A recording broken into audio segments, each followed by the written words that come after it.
communion, they can have a sound relationship. So that was why God made a woman, so that the man can have somebody to talk with, somebody to chat with, somebody to make plans with, somebody to laugh with, somebody to play with. That is why in life, there are certain stage a man gets to in life. He needs a woman to be his companion. All right. There are certain age a man gets to. He will be looking for somebody that he can actually spend the rest of his life with as his wife. So this is why we are here today, to look at relationships from when the man decided to be to say hello. I just said from the hello point to the point of this, to the point of adieu. So there is several relationships or several things that they need to put in place to make sure that relationship doesn't break, to make sure that friendship doesn't break. That is why you see sometimes relationships break, friendship breaks, marriages breaks. So we're looking at relationship, not just marital relationship. We're looking at relationship in all ramifications. You may say, "Oh, I'm not married, so I don't need this," but you need it with your colleagues. You need it with your children as well. You need it with people around. You still need to build a sound and a healthy relationship with people around you, your neighbors. It could be in the church. It could be in your community. It could be in a group where you find yourself. So we need to have a relationship that is void of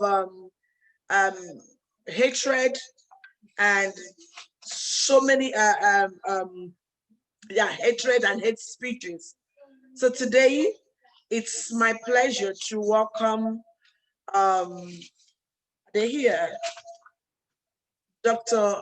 AMARA and Dr. Gospel Amugo. They are going to take us today on this journey of relationships. They are relationship coaches. They've been having meetings, conferences, and by the special grace of God, God has shown himself strong in their ministry. But anyway, they're not here yet. I think they just they came in and then I don't know what happened. So just like I said, God is the author of relationships, and the Bible made us to understand that when God had a relationship, when he had a relationship with Adam in the Garden of Eden, it was a sweet relationship, it was a sweet fellowship. It was a sweet fellowship. So both of them were constantly communicating. And a relationship where communication is not properly understood, I believe, is not going to stand.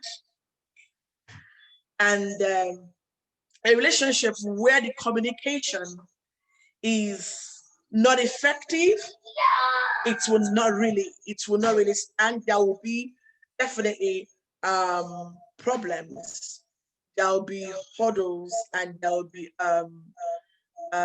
barriers. So we need to learn ourselves, learn each other, learn our spouses, learn our colleagues, know the way and the manner at which they communicate, know how they relate, know different. Everybody is built, we are all wired and built differently. So you relate with people based on how they are wired or how they are trained. Okay, so it is my pleasure. I don't really have to say anything much today. I told myself I'm not going to say anything much today. I want them to talk, because if I talk, I may actually encroach into their time. So I want to welcome to this meeting tonight. I call them sample couple. My sample couple. This coaches, relationship coach, doctor, and Dr. Mrs. Amugo. All right, with a clap offering, I welcome you. Welcome, sis and bro. Thank you so much. Thank you so much for having us here today. Thank you. It's a pleasure. We are delighted to have you. Yep. Thank you for having us. Okay. Yeah, I said I'm not going to say anything about marriage because you guys didn't come up early. I was just basically trying to set the ball rolling. Okay. And I said that God is the author of relationship. He is the one that actually initiated it. And when he made Adam, he wanted somebody he can fellowship with. And I said, relationship is fellowship. Okay. It's where two people or more than two people come together and feel, in fact, communication makes relationship makes you feel happy. Okay, that is relationship. Any relationship that doesn't make you feel happy, I'm not sure you are in a relationship. It doesn't matter where it is. And we have different types of relationships. I don't want to take it off from you. So I want you to set the ball rolling. Tell us what a relationship means before we go into the marriage or whatever. Yeah. Well, from a broader perspective, relationship is when two people have common interests. And it could be work relationship, it could be business relationship, it could be intimate relationship, marital relationship. There are so many relationships from a broader perspective, you know, but narrowing it down to what we're here for, relationship in terms of intimacy has to do with when two people have common purpose and let me put it this way, two people have agreed to have mutual, you know, understanding of where they're going. They have connection with each other and beyond emotional connection, they have that understand, they have similarities in terms of their values, they flow along, they have common interests, they understand each other, they belong to each other. We can look at it from different perspective, you know.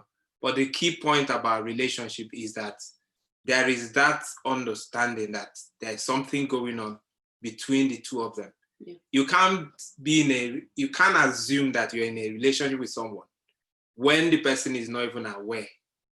Someone could be caring to you, someone could be nice to you, someone could show you the good side of him or her. Yes. You can't just say because of that, we're in a relationship. Mm-hmm. There has to be a kind of agreement. There has to be a verbal communication in terms of what the two of them are doing. Mm. Sometimes it's indirect, yeah, but it has to be known to the parties involved. Yes, absolutely. So just like what my husband said, there has to be a conversation around, you know, what are we actually doing? Mm. So we're narrowing it down specifically to intimate relationship.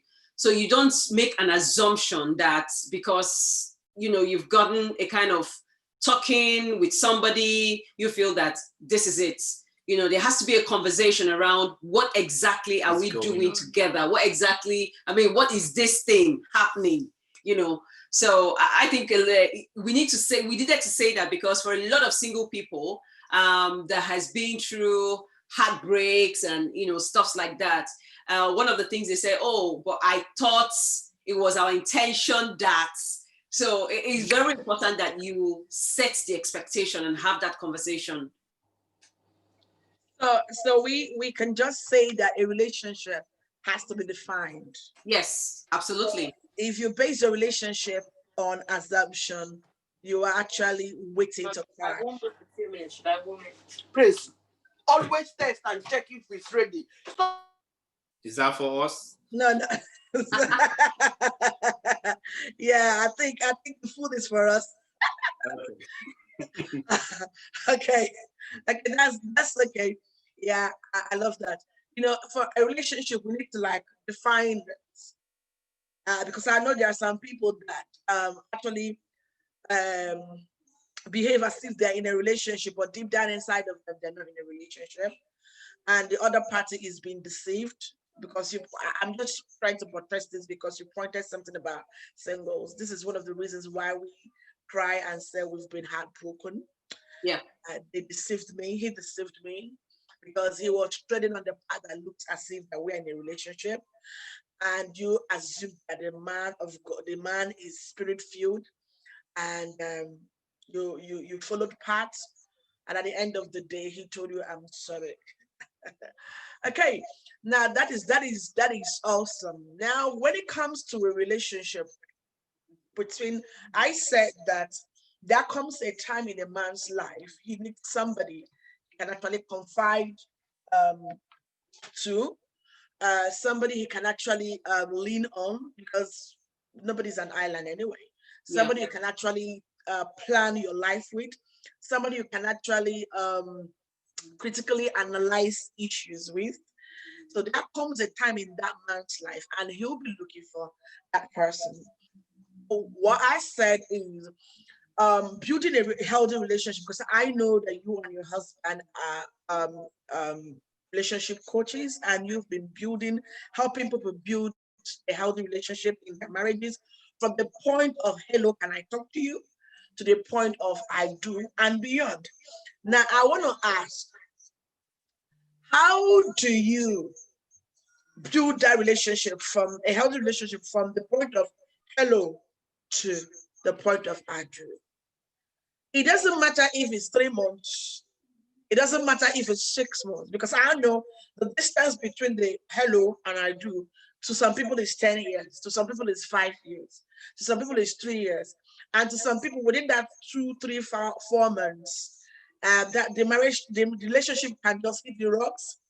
Within that 2, 3, 4 years, the relationship may crash. Okay.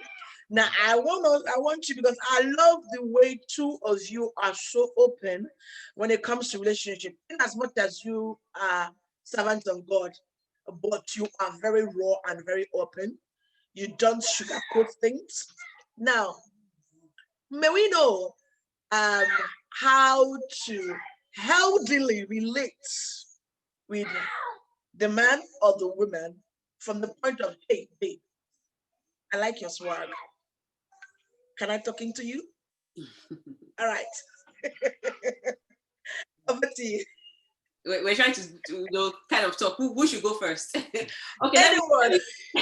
let me start from, because it's very important that we set the context and we kind of establish some things. Now, I would say that for you to have a successful relationship or a successful courtship, whatever it is, before and in marriage, it is very important that the individual is whole.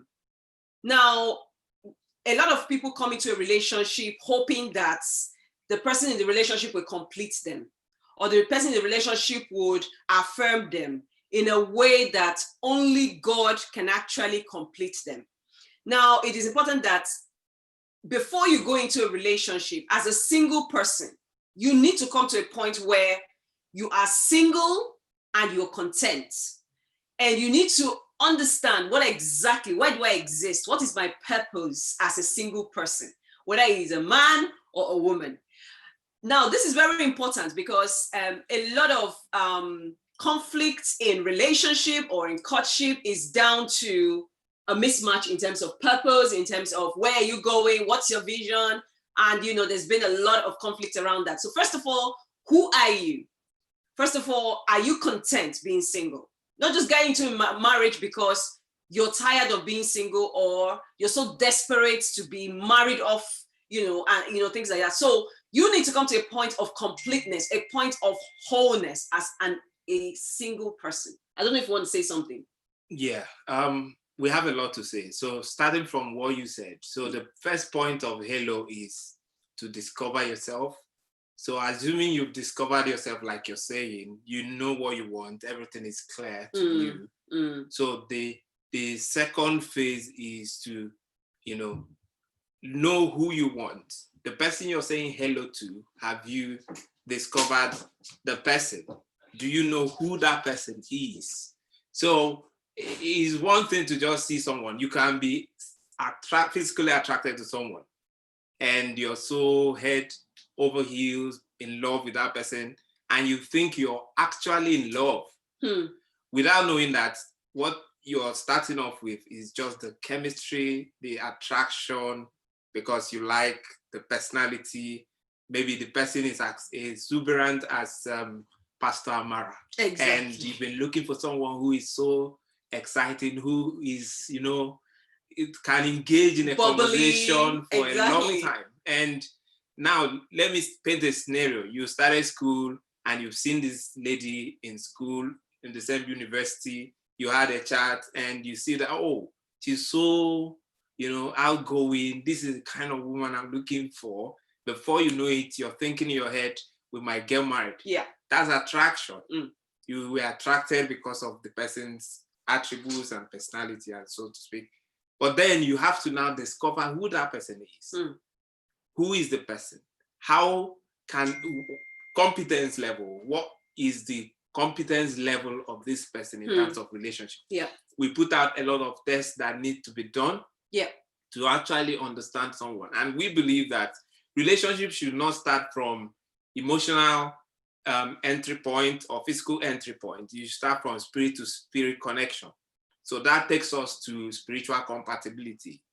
So the first point of discovery is to know, what does this person believe? What are this person's values? What are this person's, okay, fine, what's your purpose in life? What do you believe in? Do you believe in God? You don't just assume because, oh, this person is a human being, this person believes in God. Some people don't believe in God.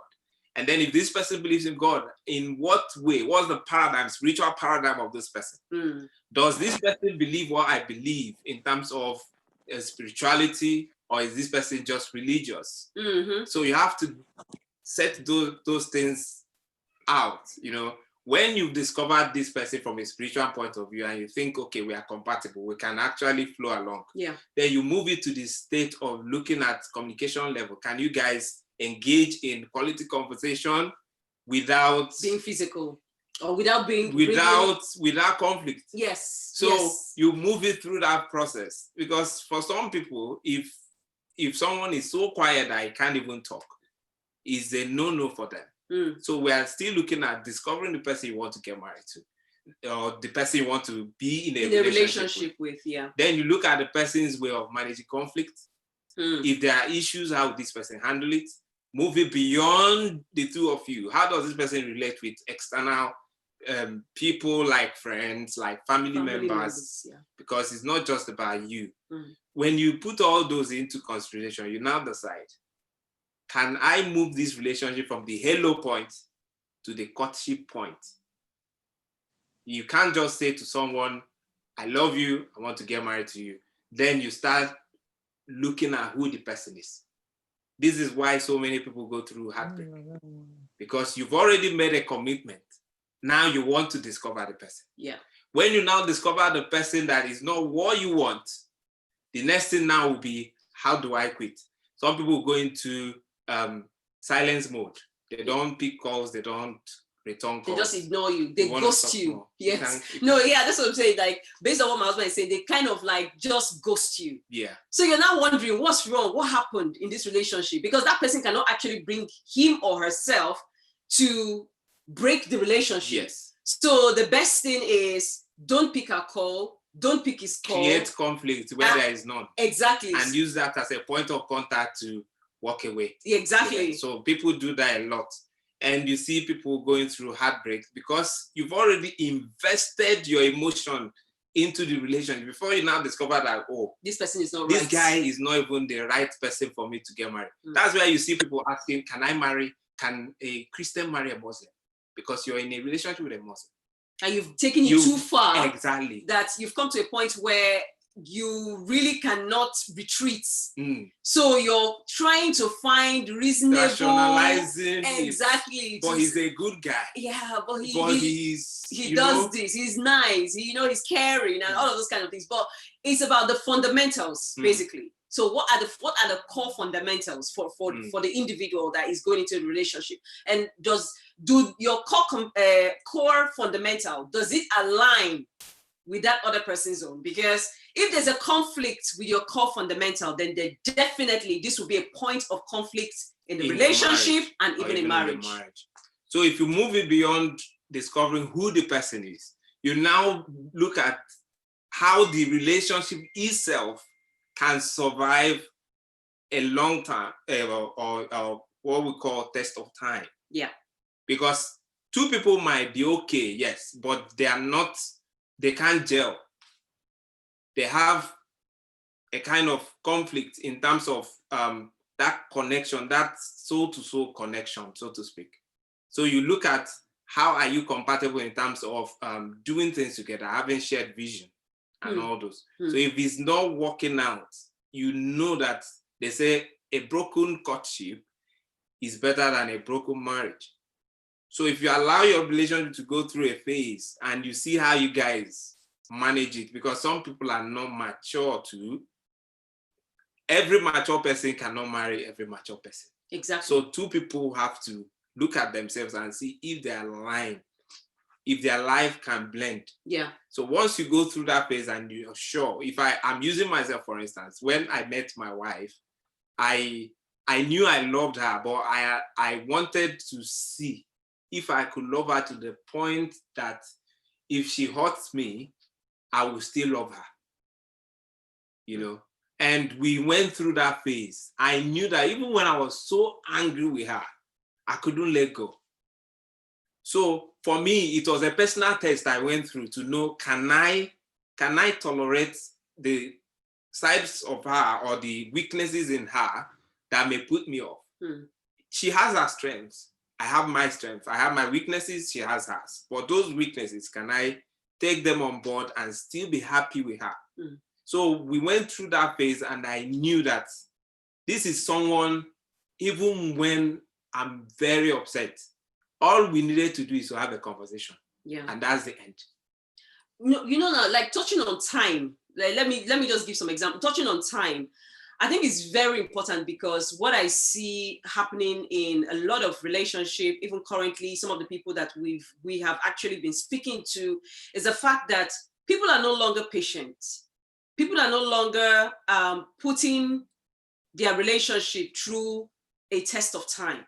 And one thing I always say is, if you intend, or if you hope, or if you believe that you want to spend a whole lifetime with this person, can you just put out a little bit of time to sort of understand? And let me also say that a lot of people have been through a lot of stuff in their past. Now, for example, myself, I mean, when my husband finally proposed to me, that was after we had been in a relationship, so he proposed to me. I think it took me about a year to say yes. Now, this is an individual case. I'm not saying that everybody should take that long to respond.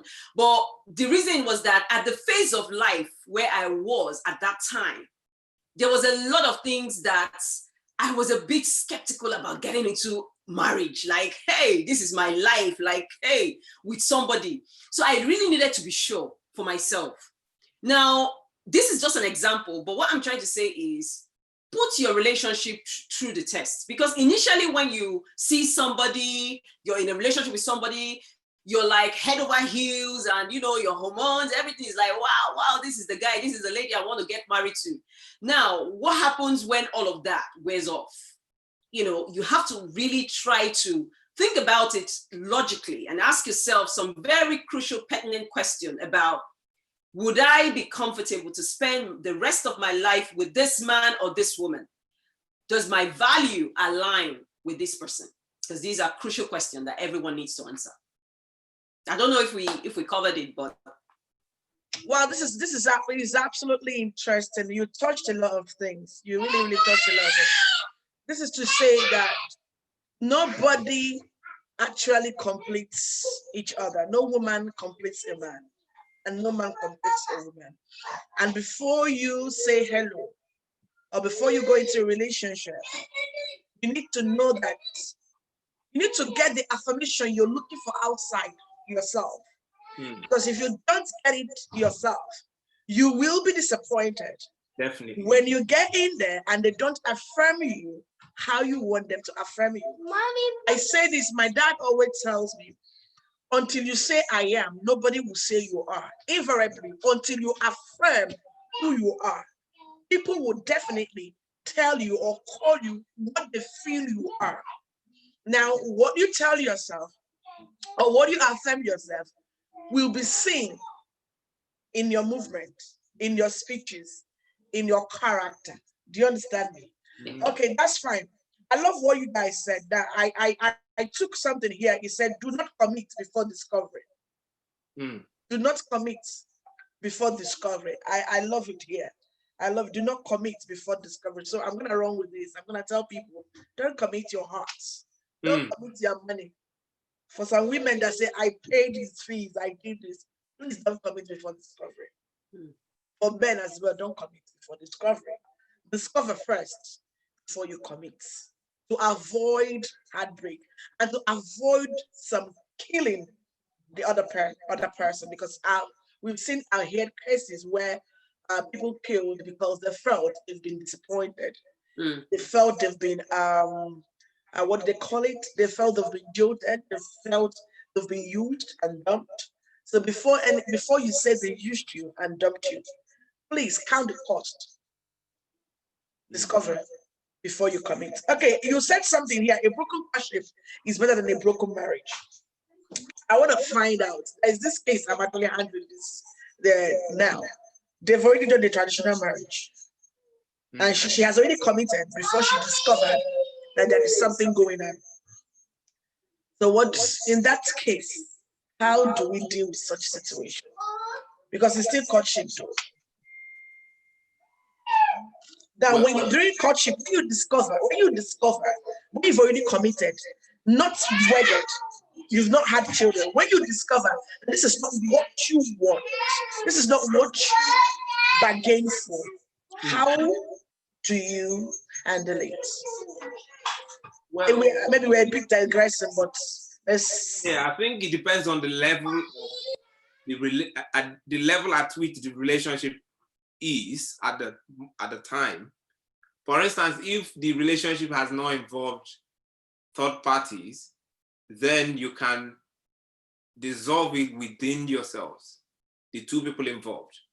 If the relationship has moved to the point where the parents are aware that the two of you are getting married, you can't just walk away.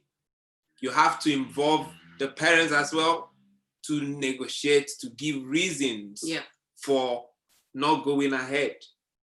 If the relationship has moved beyond parents and the church or religious organizations are involved, is now another level. Will I say is wickedness to just walk away on someone when that level of commitment has been made. So you have to put the person's emotion, even though you've seen reasons for not going ahead, you have to find a way to take it gradually. To bring closure. Bring closure. Let it be a negotiation. The way you negotiated your way into the relationship, you have to also negotiate your way out of the relationship. Absolutely. Because there's an entanglement here. So you tell the person, this is why we can't move on. You talk. I don't like it when people ghost on the others. It is not maturity. It's not, I don't know, it's not being responsible. You said to someone, I want to get married to you, and the person accepted to get married to you. All of a sudden, you decide you're not getting married, or you wake up one morning and tell the person, I'm not going to get married to you anymore. No explanation. That's it. It is wickedness because you're not putting that person's emotion into consideration. The sensitivity there is that the same way you negotiated your way, you convince the person that you're in love and you want to get married to the person. The same way you should also convince the person that this is why this thing cannot go on. That's my view. I don't know if you want to add. No, I think absolutely. He said it all. So it's very important that you bring closure to everything and have that conversation. Explain. I mean, that's the least you can do for that person. From the point of empathy. Yeah, that's the least you can do. Have that, and again, I don't like the fact that people, like you said, people will just wake up and say, sorry, this I'm no longer interested in this relationship. I mean, why? What happened? If there were signs, if there were signals, this should be like an ongoing conversation. Yeah. You know, and then bring that person to a point. It will not always be the case that there will be some understanding, mutual understanding. Yeah, but there is that awareness. Exactly. So explain, and if, like you said, if there's other stakeholders involved besides both of you, it is also very important that you bring in those stakeholders and explain to them why. So it depends on how, you know, the level of awareness in terms of family or other people involved. But I think everyone deserves that. Yeah.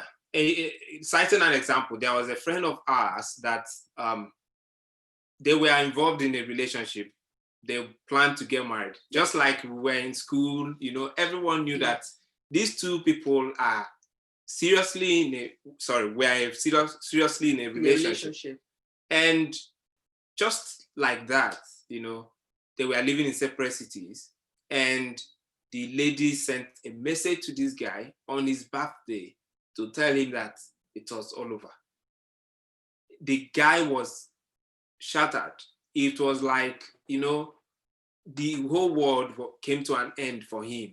It affected him. He was depressed. He was lonely. He was misbehaving. Yeah. You know, he lost his job. We had to gather friends, you know, help him to recover, support him to recover. So that kind of act is wickedness. That's the only way I put it. For any reason you want to end a relationship, do it in a good way. Not every relationship will end in marriage. Obviously. And you shouldn't make your potential suitor an enemy. Exactly. The world is bad as it is. So why do you want to create more enemies? I mean, the fact that we had a relationship, but this relationship cannot move to marital, it doesn't mean that you cannot have any other sort of relationship that is not intimate. So I think that and I say this to a lot of young people, when you go into a relationship with somebody, do not just shut the door. There are a lot of opportunities. There's something to learn from that person, even though you don't end up getting married to that person. Okay, this is you just balanced it anyway.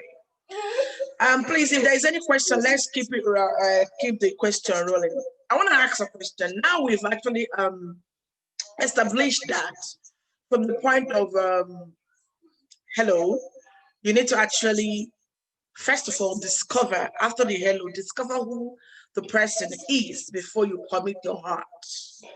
Don't just commit your heart before you discover, because you may end up regretting it and you may end up doing what you are not supposed to do. Okay, that's awesome. I want to still let us know that you can actually go to my YouTube channel and subscribe. The YouTube channel is called Coach AMARA OGBA. And also, this my able relationship coach. They have a YouTube channel called Relationship Builders, isn't it? Relationship Builders Forum. Relationship Builders Forum. You can actually look it up on YouTube, and they've got loads and loads of videos on relationship and how to tackle difficult relationships. I always, in fact, I'm one of the first that watch every of their videos that they post. Okay, all right. We have to do background checks. Yes, you say background checks. All right, that's good, because everyone, even in UK here, before you get a job, in fact, is I see is like when you're getting married, it's like you having a job. So you have to do criminal check, background check. Okay, so that all right. So what do you do when you are trying to have a conversation with the other person and they are giving you any audience to hold any talk? Okay, they're not giving you, because I think she meant they're not giving you any audience for that talk to hold. What do you do in that sort of situation? Did you get that? Can you repeat the question, please? Okay, it says, what do you do when you're trying to have a reasonable conversation with the other party, but the other party is not giving you a listening ear? In fact, doesn't even want to open a door for that conversation to hold. So what do you do? What do you think should be somebody's your reaction, your action. But I want to find out if is it before marriage or in marriage? I think if I understand that question, I think it has to do with heartbreak, where someone has decided to move on and you're trying to find the explanation for what happened for the person leaving the relationship, and the person is not interested in that conversation. Or it could be that you have moved on and you're trying to engage this person in a conversation to say, this is why I want us to end this, and this person is not interested. So this is my view of the question. So in that case, what do? You can as well send a message across to the person. This is what I would do. I'm not saying there's a standard way of doing things, but I think in hindsight, I think what I would do is to write a message and send to the person to say, okay, if I'm the one that is leaving, this is why I'm leaving. Even though you don't want to hear me out, but this is my reason for leaving. Try to explain myself. If the person sees obviously the person will see the message. If the person thinks it is reasonable to get back to me, fine. Now, if someone has left and has shut the door on you and doesn't want to hear you out, that's a different ballgame. You can't start sending message to the person, because it will be more painful if you write to someone who left you and the person is not responding as well. So what I suggest you can do is, whatever you feel about the relationship, whatever the hurt, whatever the negativity you feel about the relationship, if you are a Christian, you can actually do this. Tell God everything you feel about it. And let it go. It's going to take a process, but tell God everything you feel about it. Personally, what I'll do, I will write a message of everything. I can even record a message to say, this is what this guy did to me. This is how bad it is. This is what I know I did right.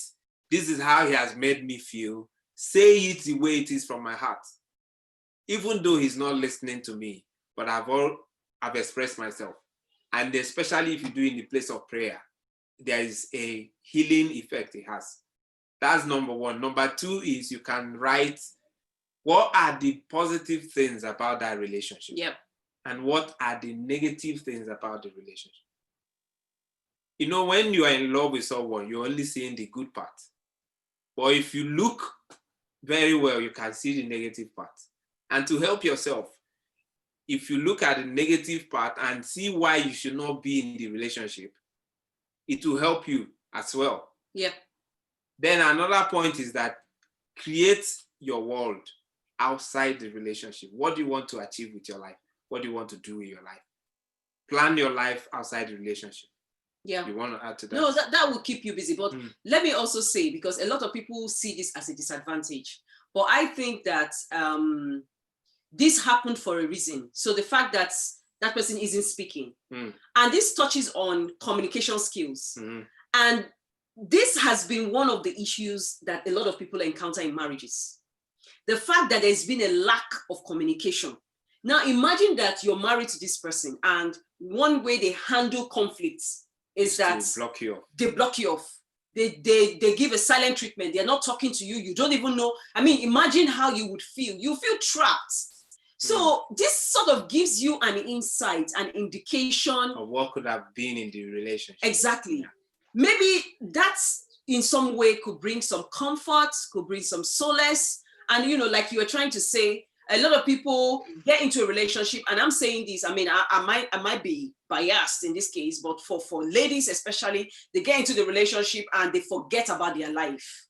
It's like they put a full stop, or they put a pause to their life, and the focus is so much into this in this relationship that they find themselves not advancing themselves, not doing anything to see themselves, you know, live up their full potential. And I'll say, you know, like you said, if something goes wrong in that relationship and it's not going forward, look inward. Maybe it's just a sign for you to carry on and develop yourself. I don't know. Yeah, I also want to add one other thing. The blame game should not be focused on you.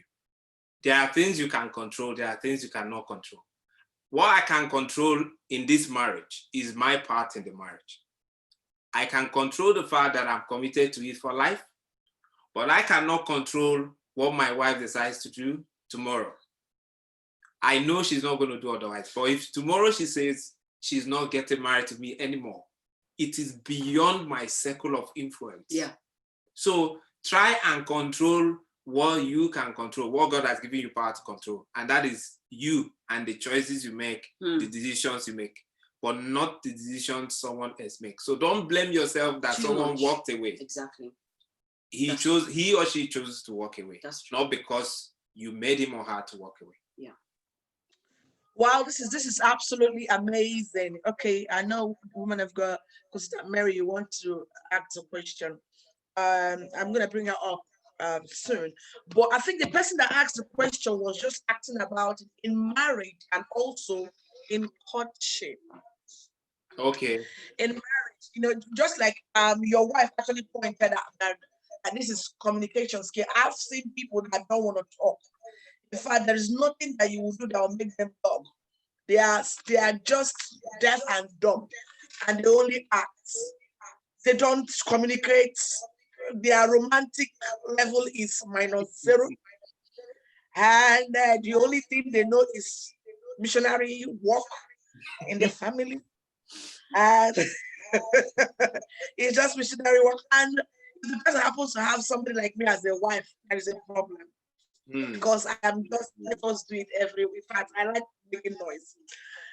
So she's now asking, what if you were in a relationship, in a marriage, or in a courtship with somebody that has got this communication issue? And anytime you open up a door to communication door, he gradually shuts it. And he doesn't really want to communicate. He doesn't want to tell you things. He doesn't say his mind. So what do you think should be, what should someone do, please? Well, in courtship is a better situation because you're not married to this person. But before you make any decision, we have to look at it critically. Why is it that this person doesn't want to communicate? Has he always been like that? Is it insecurity problem? Yeah. Maybe you're more intelligent than him, and having that communication or conversation with you threatens him. Is it your approach or is it his approach? If the problem is not you and the problem is him, now look at it this way. Is it something he's willing to change? Is he flexible to change?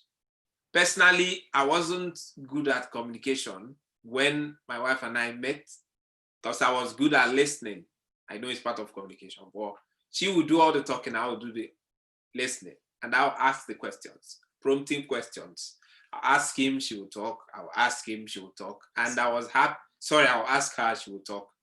And I was happy with that. I was fulfilled. But over time, I discovered that communication is not a one-sided thing. You need to talk. You need to say your mind. You need to express yourself. So it's a competence issue that everyone who wants to get married must learn. Doesn't mean you talk all the time, but know how to express yourself in an articulate way to pass a message across to your spouse, because it is crucial. And also when you're upset. Whenever it is, because communication is the lifeblood of any relationship. Yeah. Relationship with God, you pray, you communicate with him. Relationship with parents. If you want to kill a relationship, kill communication. So if the person is not willing to change and he has a fixed mindset, then it's a pointer to the fact that you guys cannot work together. Yeah. Because Amos 3:3, can two work together except they agree? So that's a sign. Now, if it's a marriage, in fact, there is need for him to have that conversation. Yeah. You can't talk, Oga. How do we help you? If you need to go for counseling, if you need to go through therapy, whatever you need to do to improve your communication skills. Men don't talk as much as women. But the truth is, men should express themselves in their own way. not like most women do. But then if you have something in mind to say and you don't say it, something is wrong somewhere. Yeah. So the woman needs to call the man in the right, follow the right approach and engage him in that communication. He needs to say why. Yeah. If the problem is the woman, if the problem is him and he needs to improve, then how do we help you to improve? Yeah. Because there is always room for improvement. If he's not making any headway, the woman can move to speak to someone the man respects yeah. or believes. Someone he reverse. Yes, yeah. to say, this is the problem we're having in this marriage. Can you speak to this man? Want to add more to it? No, I think you've touched on everything, but it is very challenging when someone gets married to someone who is not flexible, or someone who doesn't see the need to improve himself or herself. Someone who has a fixed mindset. It is very challenging. And in fact, I cannot tell you that I understand what it feels like to be in that sort of relationship.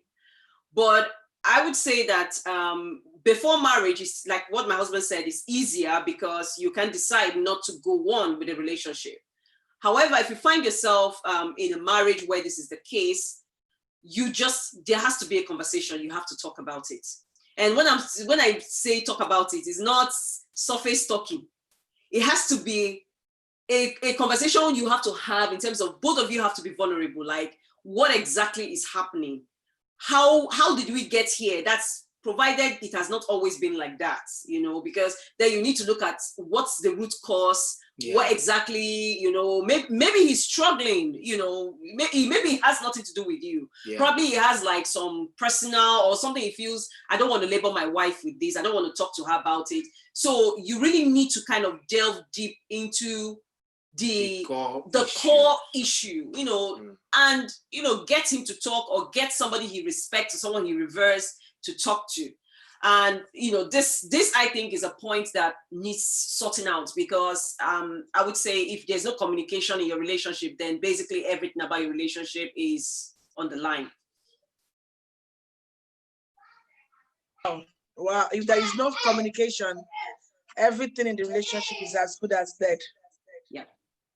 Yeah, okay. That's nice. Dr. Mary, do you want to talk now? Let me just unmute you. Or you unmute yourself. Please unmute yourself, ma'am.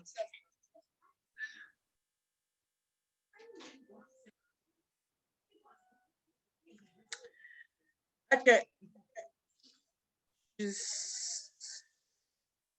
Okay, before she comes up, can I just ask this question now? We've talked about some doing the hello one and courtship run. Now, in marriage, how do you maintain a healthy relationship? Now, let me just say this. In UK where we are, in Africa, it's different. Everybody knows that a woman she looks after the children. She does this, she does that. But in UK where we are, there are people that still carry that fixed mindset, that cultural mindset, that limiting mindset, and they brought it over here.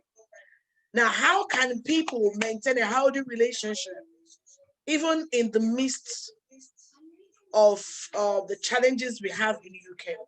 There is no house help, there is nobody to help. So how can you maintain that kind of healthy relationship without frictions, without constant fights? Because this is the reason why so many people break up. You don't understand me, you don't understand. I'm doing this, I'm doing that. This is not my duty, this is my duty. I'm not supposed to do this. How do we maintain that relationship and still glow and soar in our diverse fields? Okay. Should I start? Okay, let me start. I would say that it takes a lot of teamwork. I know that this is very challenging. And I always say, I'm married to an Igbo man. He's like Nigerian, he's African. But he's not the nominal or usual kind of African man, because he doesn't have the African mentality. And I would say that even before we came over to the UK, my husband has been, in fact, he's been such a blessing to me. And I wouldn't want to say that in any way, but he is someone who believes in teamwork. So basically everything we've done before now, even now, it has always been about teamwork. So how do we make this work? We plan our schedule together. We plan our time together. We kind of think about what is it going to be like? What's your week going to be like? Oh, I'm going to do this. Oh, you're going to do this. What's the weekend going to be like? And everyone is taking turns. And I would say that you cannot work effectively in any relationship without teamwork. This is very important. And, you know, with teamwork comes communication, because it's basically we talking together. Oh, sorry, I am going to have a very busy week. I'm loaded on this and this and this. Okay, can I help you with this whilst you help do this? And now when children are involved, especially like you rightly said, Pastor Mara, in the UK, you need a lot of planning around school run, meetings, parents' evening, so many things happening, you know, here and there. And also you both have a job to do. So there has to be that communication around teamwork. Both of you need to kind of find a way of talking together and making it work, because like you said, it's DIY, do it yourself. So everything basically is on you and your husband. Well, from a man's point of view, and I want to talk to men out there who are listening to us, I think one of the problems men have is that they think about marriage as what they are entitled to. They are privileged. So when they come into marriage, you see a man when he's single, he would wash his clothes, he will cook his food, he will take care of himself. He does everything by himself. Immediately he gets married, something in his head tells him, it is now time for me to sit down and watch football while someone is going to do all that for me. So there should be a rewiring in the minds and in the mentality of men to know that marriage is not about bringing someone who is going to fix your life. Marriage is about bringing someone who on her own is competent, is wonderful, has her life, has a dream, bringing the two of you together to achieve a purpose that is bigger than the two of you. That's the concept of synergy, where what two of you can do together is more than one each of you can do on your own. That is what the Bible makes marriage for. The Bible says that one shall chase 1,000, but two shall put 10,000 to flight. It tells you the power of united couple. So what do you need to do? Whatever a woman can do, a man can do, except having children. You can take care of your children, you can cook food, you can do anything. The woman can do whatever it is she can do. Because if you don't work that way, it becomes regimented, it becomes burdensome to one person, especially in the context of the UK, where everyone has work to do. She's making money, you're making money.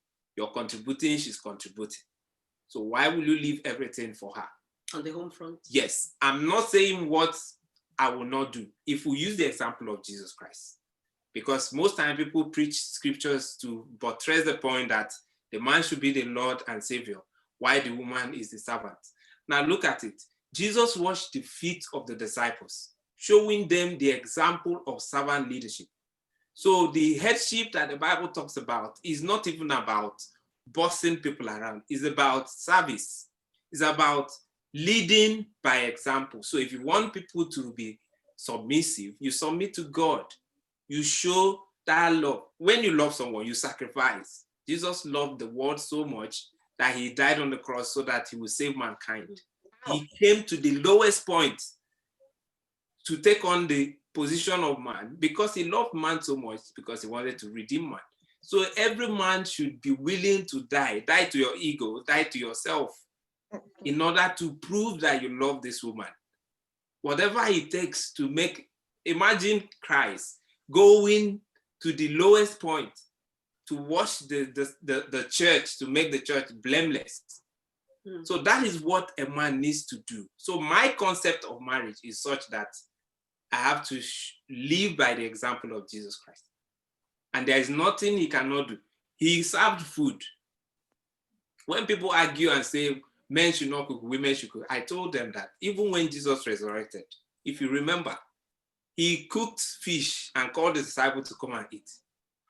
That was Christ. So if we want to live by his example, there is nothing we cannot. He served people, 5,000 people. He broke bread and gave the disciple, or give to the people. This is what leadership is about. This is what headship is about. So until we come to that point where we don't see the wife as someone lower who should serve us, but we see it as a thing of we serve each other. She serves me, I serve her. Then there will always be that conflict. Wow. Wow. Ah, the pastoral part of you has come out now, because I do want, because he's a pastor. The pastoral part of you have come out now. You know, people quickly jump and read Ephesians 5:21. Wife be submissive, and they forget the one that says submit to each other. Let me add something.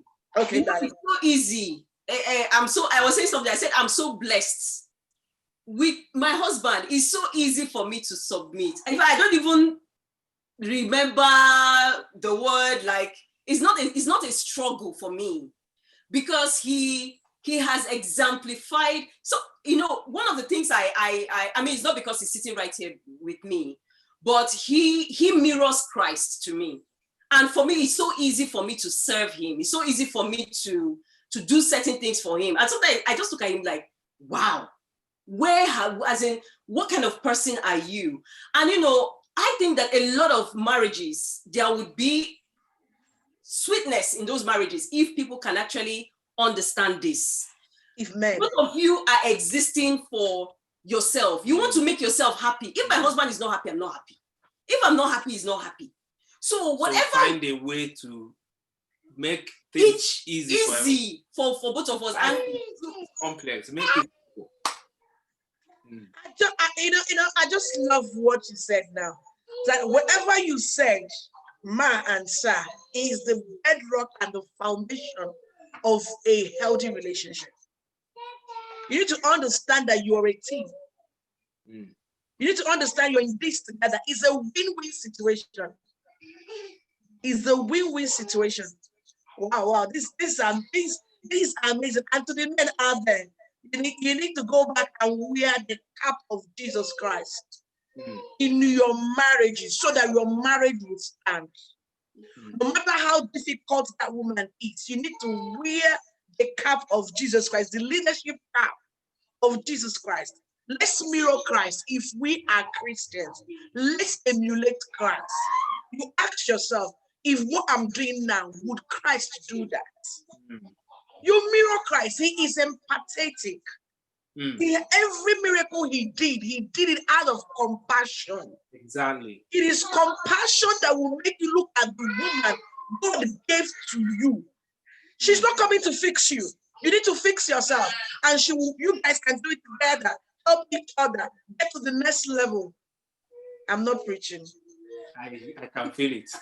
But you triggered the pastoral side of me.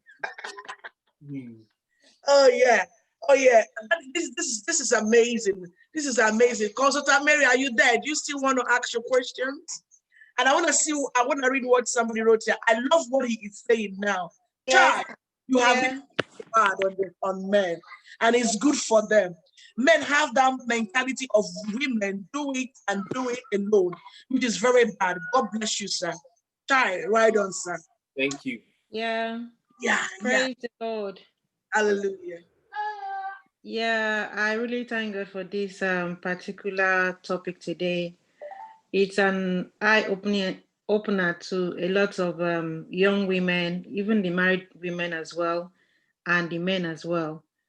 So it's something that we should be doing often, at least to remind ourselves of where we are, where we were, and where we are going to, especially in marriage like this. You know, like the pastor has said, that was what I wanted to chip in earlier. He said it's better to have a broken relationship than a broken marriage.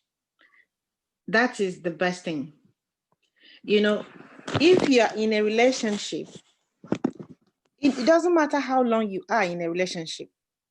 If it does not work, it's better to walk away than to wait and think that you make this man to change. You cannot change a man. You cannot even change a woman. So long as you are in a relationship, you watch it, you speak, it's all about communication. If when you start this relationship, both of you do not agree in certain things, and you don't know how to communicate, you don't know how to interact, and your parents are not agreeing you marrying this person, it's better to have a broken relationship than to wait until when you get married, then you try to change the person. It's not going to work. And no matter how much you pray, it's not going to work. Because when you move into the house now, the man is going to be seeing more fault and fault and fault and fault. So I will add to it that it's better to have a broken relationship than a broken marriage. Secondly, we also talk about communication here. If during courtship, the man communication skill is bad, you better signify by telling him that, is this how you communicate? Don't say, oh, that is how he is. It can never be like that. If you are the talkative and he doesn't talk, people that don't talk, they act, when they act, you will just stand and look at them and say, are they the one that did that thing? So it's better to learn how to communicate in a relationship. What you cannot take when you move into his house, don't try to take it when you're outside in order to go in, because it's going to get messy. And there must be boundaries in relationship as well. No matter what, if the man is higher than you in, qualification, finance, and anything, when you get married, don't just sit down and become Mama Chinedu, Mama Bola, Mama this, Mama that. Your husband will wake up in the morning and go to work. You tell him bye-bye. He will come back. You say welcome. And you're still sitting in the same place. One day, you will sit down there and he will move ahead of you, and you will just become Mama Chinedu, and you will not even have any value in that house again. So my advice to every woman is to always try as much as they can to advance themselves, to improve themselves. Even no matter, there are so much, so many online courses online that one can learn to improve his or herself, even if he's a man, because I know there are some women who are more advanced than the men. Don't become, like a driver for the madam. You to try and improve yourself in one way or the other.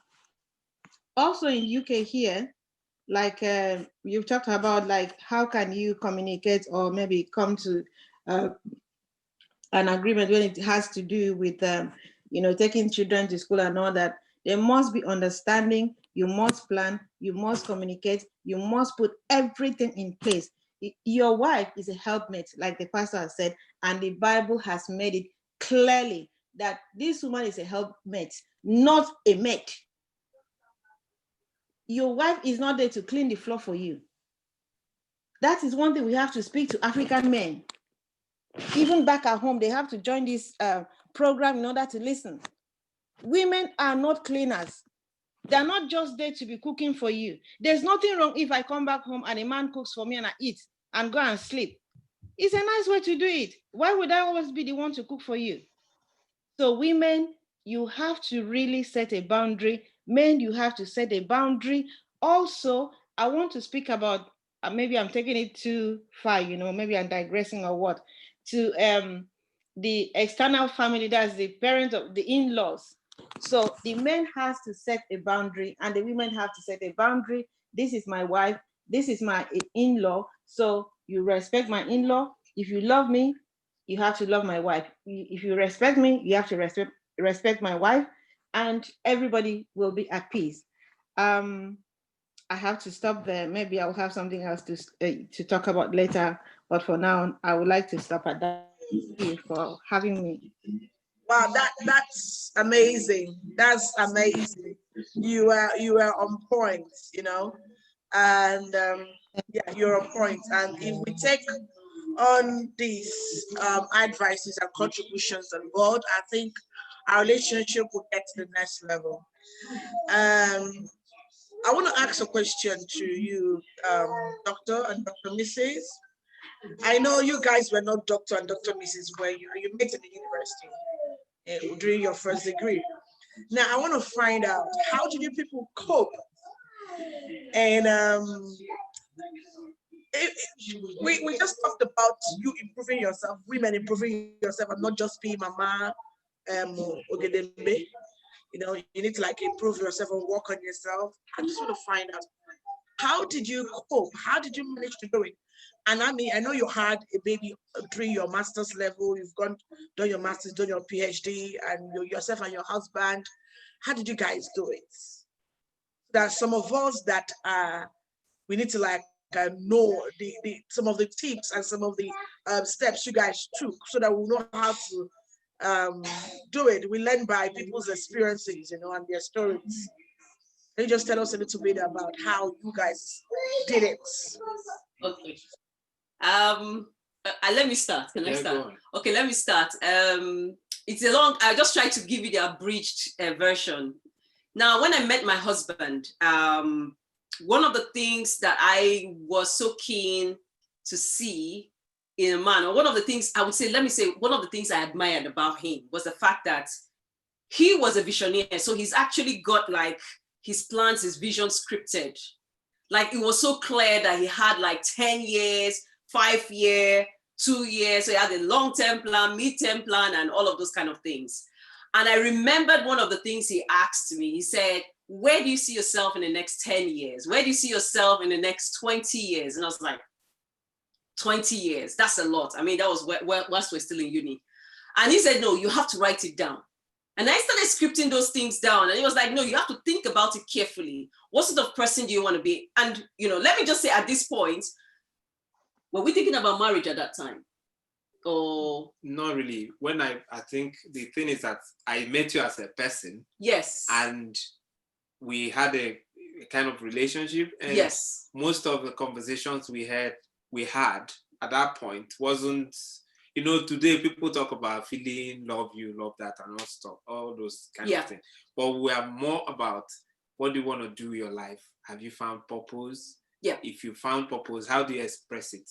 I remember you saying that you love to teach children. Yes. Yes. And I was like, how will you want to do that?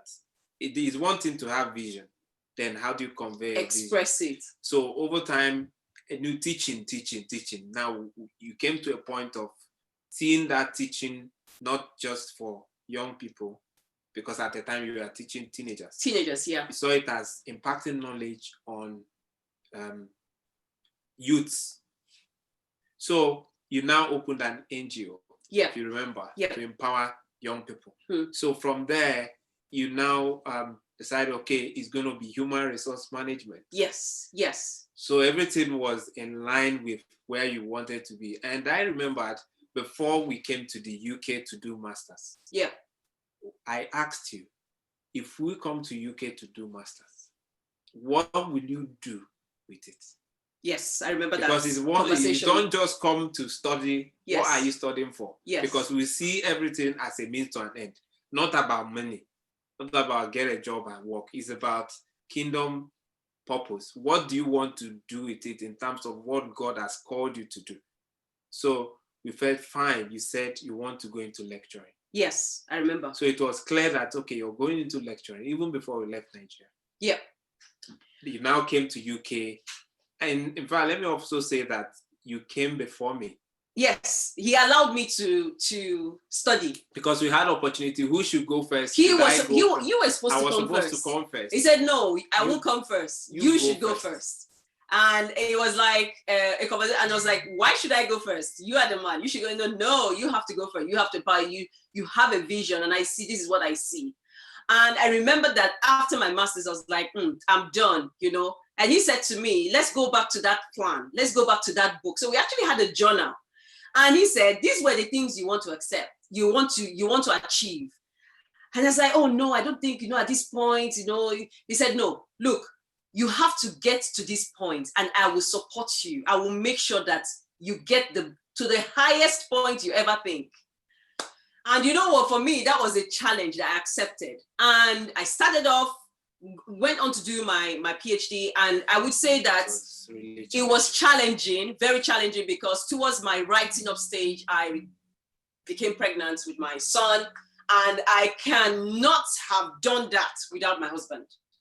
Because, and this is the whole emphasis, because sometimes you might have a vision as a woman, but if you don't have that support from your husband, then it will be even more challenging. I mean, the vision in itself is challenging, but even for you to actualize that vision without the support of your number one fan, then is a problem.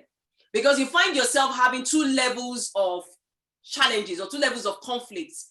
First of all, I have to achieve this. Secondly, my husband is not on board with this. So I would say that for me, I had a lot of support from him. There were times when I felt like I'm done. You felt like giving up. I was like, no, I'm not going on any longer. And he said to me, he said, what is the overarching vision? Where are we going? And he says, you know what? The process is not always easy, but I will work with you. I will support you. I mean, I even got to a point where I said, I cannot write this thesis anymore. And he says, oh, my area is not HR. My area is public health. I wish I could, but I cannot. But I will do everything. I will cook, I will clean, I will anything at all just to make your life easy. Just stay as long as you want at the library, do whatever you have to do. So I would say I had that support from him.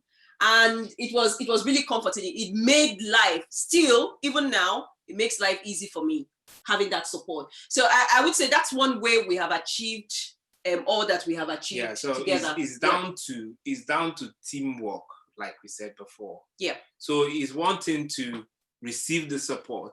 It's also another thing to use the support. So a man could give a wife support, but a woman is not proactive to use that support to achieve what she wants to achieve. I think my wife she's really passionate, and when she decides to do something, she goes for it, even though it could be challenging. But if we talk about our stories, it's going to take a long time. For me, she gave me that support as well, because funding our programs were self-sponsored. Yeah. So when she was now working, she was lecturing, I was now the student. And she was supporting in terms of school fees and every other thing. No, I need to say it because that is the balance here. So, because when you work as a team, everybody understands that fine. If my husband is doing this at this time, it's a phase and I need to support him. So it's a mutual thing. For people out there who have vision, it might not be academics, it might be some other things, it might be business you want to go into, if couples can understand the power of marriage, synergy. Unity of purpose. Powerful. The Bible says in Psalm 133, it said, let me remember exactly how he said it. 133, he said, how good and pleasant it is for brethren to dwell together in unity. And it talks about, he said, it's like the oil that flows down from the head of Aaron down to his beard, and down to the garment. He says that it's like where God places his blessing. It's like the dew of Hermon. And when you talk about the dew of Hermon in Israel, it was dew that comes every season. It's not seasonal. It was like where you have irrigation, and that dew, wherever you plant around that Hermon area, it grows year in, year out because of the dew. So that tells you about God's blessing upon a united family. Tells you about the power of synergy for them to accomplish anything. I believe, like God himself said, if you allow these people to speak one language in Genesis, where the people of Babel, they wanted to build A tower. A tower that will reach heaven. And God said, if I allow these people with unity, nothing is impossible. And he had to scatter their language. One of the problems couples have is that they have divided communication, divided language. One is speaking south, the other is speaking north. But if they can unite and have one front with God on their side, there is nothing they cannot achieve. And that is why the devil is fighting families, because he knows the power that lies within a united couple is too much. So to destroy them, create division. Yeah, absolutely.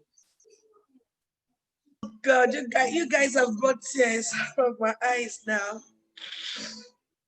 You guys have brought tears from my eyes. So many of us wish to have wonderful men around us or wonderful men around us, but unfortunately yeah. I just love your stories. I love this. It's the power of synergy. I always tell people that you guys are my number one family. And in fact, it's good for me to announce this, that this couple, they always encourage me anytime I feel down, anytime I feel emotionally down. Why are you crying? What's wrong with you? I'm not crying because something happened. I'm just crying because it's good to see that there are still families that are united. It's good to see that there are still families, young couple that have focus, that have vision board, that are still running with God. It's still good to see that a man still models himself after God. Because in this day and age, we see a lot of things happening, a lot of problems in families, and a lot of third parties coming in between husbands and wives. And it's good to see that there are still young guys out there. So for those of us that feel that we've been guilted before and we feel that there are no good men, this is just to tell you that there are still good men. And there are still good women that actually support their husbands. Just like Gospel said that my wife was working to make sure that he also went to school in UK, and they were they sponsored themselves. And the last time they came to minister for me, he refused to take any honorarium. In fact, they actually gave us many books, So that is to show you the kind of man and woman they are. And I pray that the Lord will increase you in the name of Jesus Christ. You've not seen anything yet, honey. God is just starting with you. But before I go in there is this, oh dear, I'm just crying. This is what we all wished for ourselves. This was our plans, but unfortunately it didn't work out that way. You know my story. So if I'm crying, you understand. Yeah? The best is yet to come.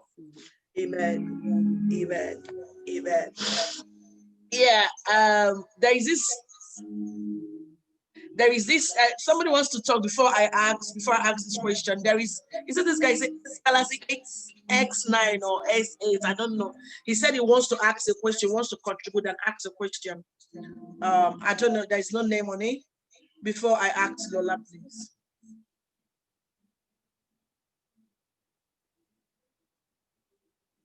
Are you there, brother?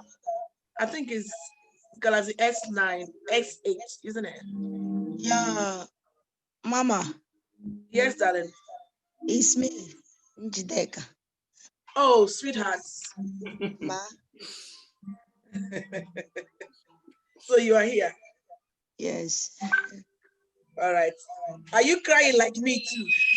Yeah, I'm really touched. Because we all had bad marriages, isn't it?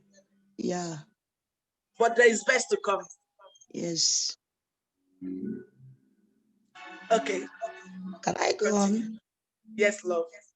Yeah, I want to thank everybody in the house, especially our guest speakers. They are a wonderful couple. I want to commend their good job and the way they have been, teaching us this night. My contribution is this, based on when they were saying about our men, helping we women. I think we had to take that problem back to our parents, because most parents, when they are busy teaching the children, the female ones, to do this, to do that, they don't take cognizance of the male ones. And at the end of the day, they will grow up with that.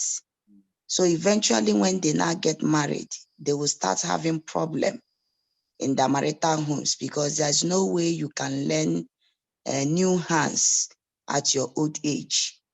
Most men, they can't even wash plates. They can't even boil even common white rice or yam. There's nothing they could be they can do because of the upbringing, because of the parental upbringing. So my contribution on that is, let's take it back to our parents and encourage them, so that they, when bringing up our youths, our young ones, as they are teaching the female ones, let them also teach the male ones, so that when they grow, all these problems we are having in marriages today, we will not be having it. Then the question I want to ask is this: in a relationship, two people that are trying to settle down as husband and wife, and in that relationship, there are criteria the person is looking onto to see in the man she wants to settle down with. At the end of the day, the person has 50%, but coming to the side of helping in the things in the house, in the things in the kitchen, stuff like that, the aspect the woman really wants it is not the aspect the man is coming from. So my question is, is it proper because of there are things the woman needed the man to be doing that the man said openly, I cannot do. If it means quitting the relationship, let us quit.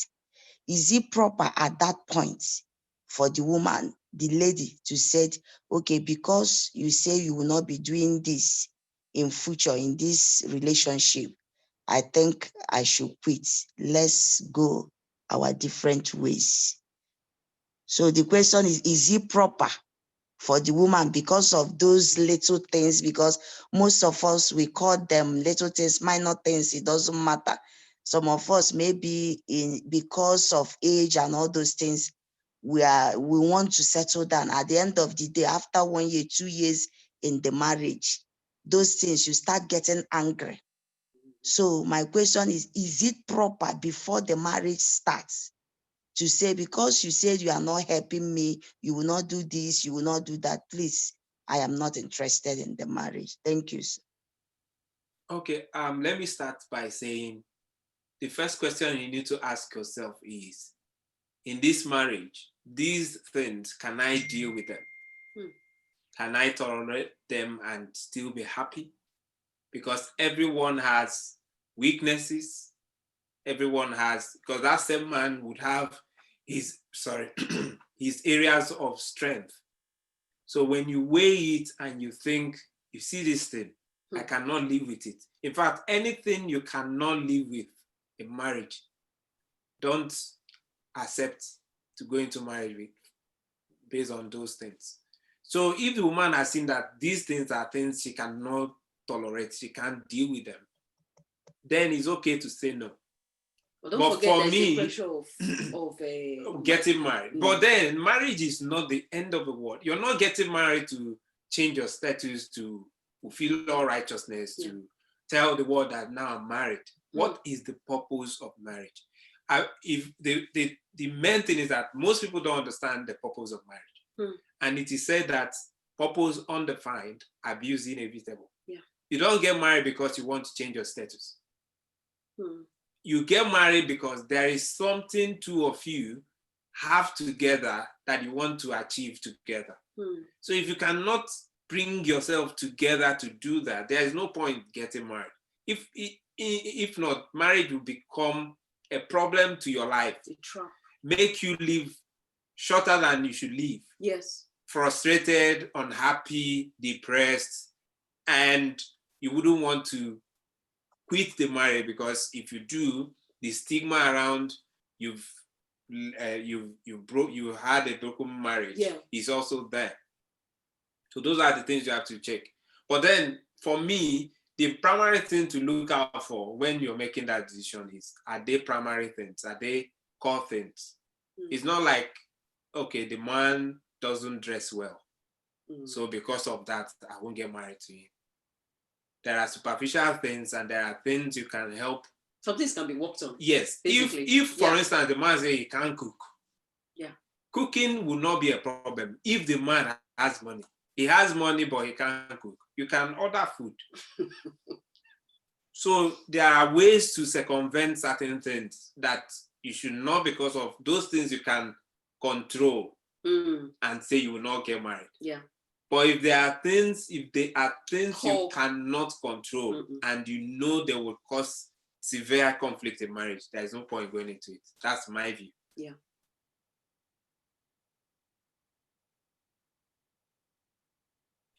Are we there? Yeah. Okay, I thought your wife wanted to contribute something. No, I'm actually totally with him on that. You want to add more? Well, what I would say is, yes, like you said, the core things, the fundamentals. If there's something I cannot cope with, there's no point. But if they are like trivia, we cannot dress, is it teachable? Because I can help with that, because those can be taught, isn't it? Even the cooking bits, it's about interests, basically. So there are certain things I think can be worked on, provided that person is flexible. But there are some fundamental things that is a no-no. In fact, if you must get married to that person, you must see significant change. But the person is saying to you clearly, see this thing, I will not do it. Then is a problem. For instance, cooking. I'm using cooking. I'm not saying cooking is a thing. Most men will tell you that they can't cook and they are not ready to cook. How can they be cooking? How can they cook when they have a wife? That's true. So in their head, it shows that they are not the man of the house if they start going into the kitchen to cook. It's a traditional mindset. So if a man is in that paradigm, no matter what you say, no matter what you do, it's not going to change. Then you ask yourself, can you deal with that? Yeah. Can you take that into consideration, get married to the person and decide to take care of the food? I think, those ones are trivia things. But let me, at this point, I don't know if it's related to what is being said, but let me just say at this point that, for the men or the men out there watching, or the men that would watch this later on, women are human beings. We are human. We are a person just like you. And most times men treat women in marriages like items, like objects, like things, like African men. They demean the very existence of womanhood. And I think it's unfair. It's unfair because this is someone God has made in her image, in his image and likeness. This is someone who is dear to God. This is an apple of God's eye. So I would say that, ask yourself every time you treat your wife badly, how would you want to be treated? The way you're treating her, is that how you want to be treated? And I think if we come to the point of empathizing with our wives, I'm not saying that, women, I know we have our issues. We sometimes can be excessive in a lot of things, but deal with her according to knowledge. Try to understand her. Try to understand what is that thing that makes her tick? What is that thing that you could do to turn her on positively? And I think that it is very important that we understand, because a lot of things that are being said, they make it look like house chores are demeaning. Taking care of babies are demeaning. And you ask yourself the question, we are doing it together. The house is yours. You're living in the same house. The children are yours. They are our children as well. So I think that, we should come to a point where a lot of men needs to rewire. Yeah, I like the point consultant Mary gave. Yes. I think the solution will start from mothers in particular who have male children. So if we can start now to teach our children that responsibilities at home is not gender specific, then the reprogramming will start from childhood, where a child, whether he's a boy or a girl, can go to the kitchen and join the mom in the process of cooking or the dad in the process of cooking. Don't make that demarcation. As you are training the girl child on how to be involved in marital, in relationship, train the boy child as well. We started doing it with our son. Now he wants to drive everyone away in the kitchen, from the kitchen. He peels the onions, he pounds the pepper, he does the one, he must be involved. So if we start doing that, we would help to correct the thing. I think the change will not happen from a feeling point of view or from just this kind of conversation we're having. The change will start from mental reprogramming. Yeah. And it's going to start with our leaders in our religious circle until they come to look at the Bible with the eye of Christ, not from the traditional Judaism concept of marriage, which is more of male dominant, until they start looking at it from the Bible with the eye of Christ. There will be problems, there will be consistent problems in hope. So traditional concept of marriage, which links to Judaism way of marriage. If you read the Bible, you see that in Israel, in Old Testament, it was more of male dominance. Everything was all about the men. You know, even before now, even in most societies, it's all about the men. So until we come to that point to see that, oh, it's not just, the woman is not just a lower person. Yeah. What makes a man different from a woman is just the physical body. We have the same spirit. There is no male spirit, female spirit. That's why God said that in his eyes, there is no Jew. We are all one before God. And there is no man and there is no woman in heaven, for Christians listening to us. So until we start looking at a woman from that point of view, that the only difference between me and my wife is our physical body, but we have the same essence, and that essence is God. So if this person has God in him and I have God in him, I don't treat this person lower than myself because we are equal.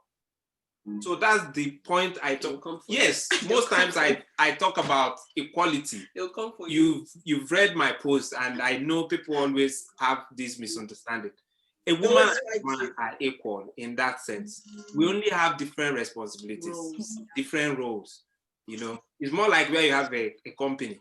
There has to be someone who takes the lead, call the shots. And that leadership is not even about I am up, you're down. It's about who has the capacity to drive things, who has the capacity to serve. It's about service, to minister. Because that's what Jesus did. The Bible said he humbled himself and took on the nature of a man, so that he would do what? Present us a glorified body before God. And then God exalted him. So all this exaltation before humility, it doesn't work that way. When you exalt yourself as a man, the woman would look at your example and follow suit. Wow, this is amazing. We're gonna repeat this again, but before then, I want Lola to ask a question. Then we can actually close because I know you guys are tired. You just came back from work. They are both lecturers and university lecturers, so you can understand. But we love you all. So Lola, can you just ask your question and make the contribution so that we can just close after that one?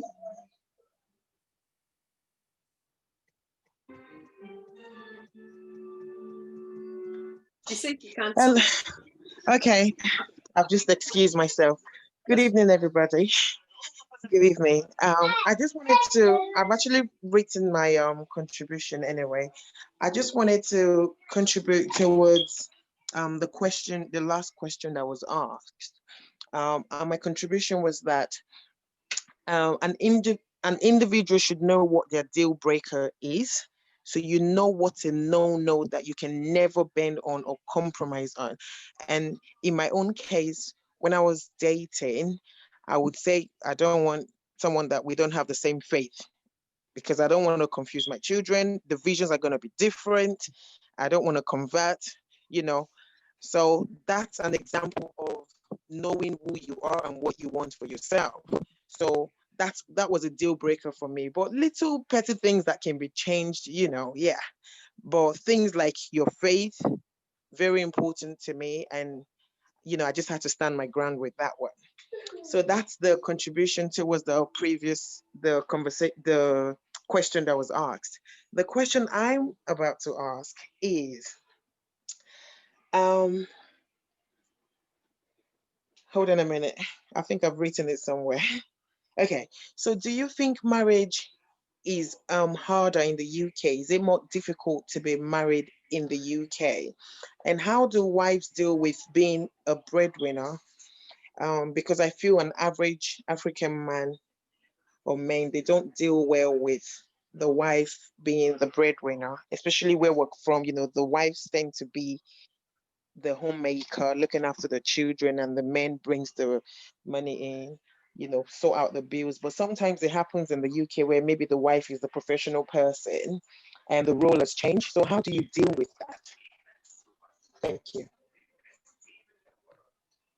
Well, I can talk about how personally I can deal with that. And it might not apply to everyone, but I think the problem here comes when back to the traditional mindset thing, where a man believes that it is his responsibility to provide for the family based on the teachings in church, traditional mindset from society, friends, everyone expects the man to be the breadwinner. So when he's not the breadwinner, he feels like something is wrong with him. And if the wife is the one providing, then he feels insecure. Less of himself, yeah. He feels less of himself. And the only way to fight that insecurity is to be aggressive sometimes, is to create room for conflicts. And, you know, then he wouldn't even want to play the role of homemaker, knowing very well that he is not contributing to that role he thinks he should do. So he's fixed in the part of, if I'm not making all the money, I can't do what the wife is supposed to do. So that creates a problem.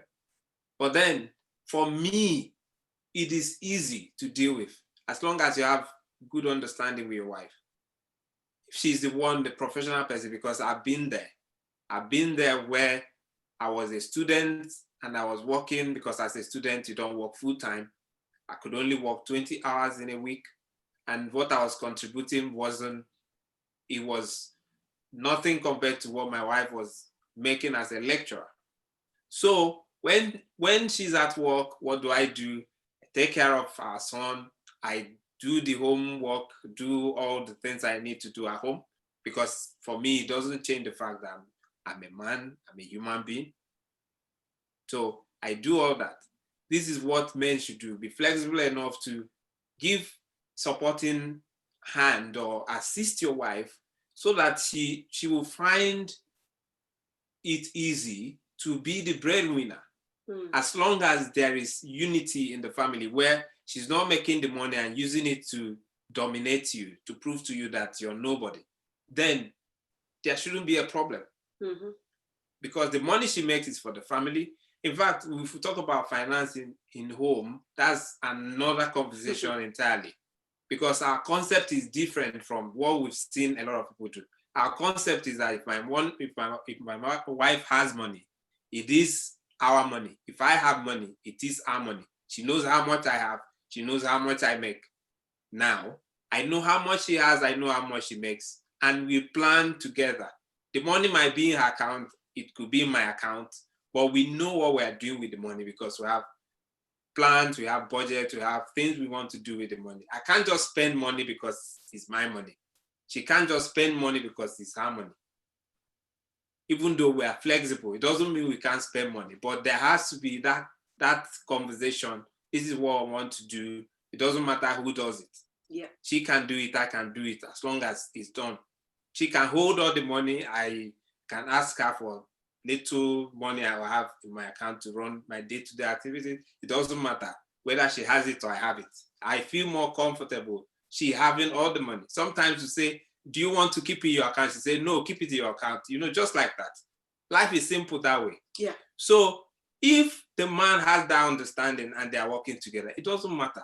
But it shouldn't be a long-term thing where he's folding his hands and expecting the wife to be the ones making all the money, and you know, he's not doing much.